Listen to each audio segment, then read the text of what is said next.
एक जंगल में एक भेड़िया रहता था। एक दिन वह भूखा था, इसलिए शिकार की खोज में जहाँ तहाँ भटक रहा था। भटकते भटकते वह एक ऐसे मैदान के पास पहुँचा जहाँ बहुत सी भेड़ें घास चर रही थी। भेड़ों को देखकर भेड़िए के मुंह में पानी आ गया और वह एक झाड़ी में छिपकर किसी भेड़ या मेमने के वहां आने की प्रतीक्षा करने लगा। उसे पूरी आशा थी कि कोई न कोई भेड़ उधर जरूर आएगी।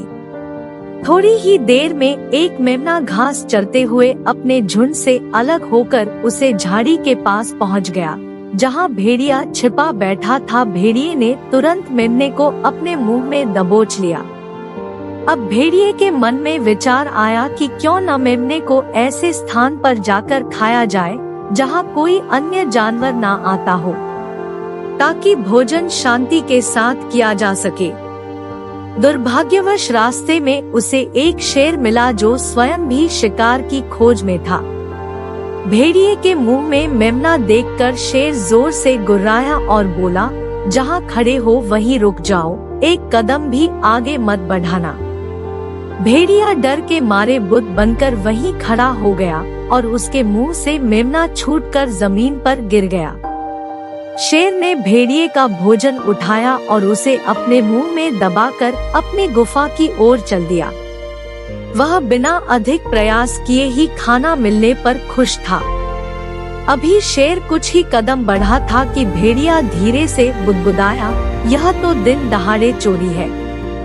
क्या जंगल के राजा को किसी से शिकार छीनना शोभा देता है? राजा को तो अपनी प्रजा का ध्यान रखना चाहिए, लेकिन यहाँ तो उल्टा ही हो रहा है। राजा ही सरासर अन्याय कर रहा है, किसी का हक छीन रहा है। यदि हमारे साथ कोई दूसरा प्राणी अन्याय करता तो हम उसकी शिकायत राजा से करते, पर अब राजा की शिकायत किससे करें? कहाँ जाकर इस अन्याय के विरुद्ध गुहार लगाए? शेर ने भेड़िए के शब्द सुने तो वह जोर से हंस पड़ा। वह पीछे पलटा और उसने भेड़िए से कहा, कितने आश्चर्य की बात है कि एक चोर न्याय की बात करता है। क्या तुम्हें ये मेमना उपहार में मिला था? तुमने भी तो इसे झाड़ियों में छुप कर चुराया है। क्या यह न्यायपूर्ण है? क्या एक चोर का चोरी के विषय में न्याय मांगना शोभनीय है? शेर की बातें सुनकर भेड़िया शर्मिंदा हो गया और वहां से 9-2-11 हो गया। शिक्षा, अन्याय चाहे छोटा हो या बड़ा, अन्याय होता है।